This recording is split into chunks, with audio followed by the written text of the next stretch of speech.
Now that we have separated the 26 letters into 3 columns, we can look across each row to see that each number will have 3 different letters assigned to it, with the exception of the number 9, which has only 2 letters assigned.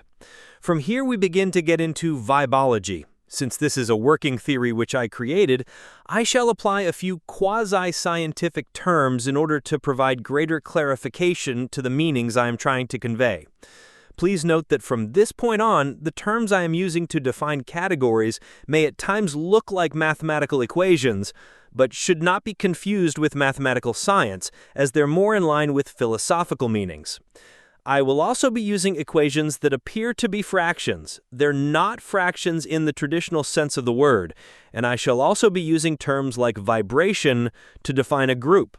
First vibration, second vibration, and frequency to define individual letters in a group. The letter J is a frequently occurring letter, and so it is assigned a 1 frequency in the second vibrational group. This is to say that each of the 3 vibrational groups has 9 frequencies or letters assigned to it, with the exception of the third vibrational group, which only has 8 frequencies or letters assigned. The first group would of course be the first vibrational group, FVG. These 9 letters or frequencies are the first and align themselves to the number 1.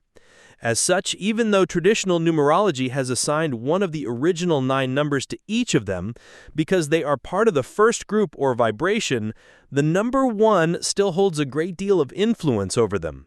So, for example, when studying a name, you should not look at the letter A as a number 1 letter. It is better to think of the letter A as the first frequency in the number 1 group of frequencies, because when using Vibeology, the letter J is also assigned the number 1, as it is the first letter in the second vibrational group, and the letter S would also have the number 1 given to it as the first letter leading the third and final group.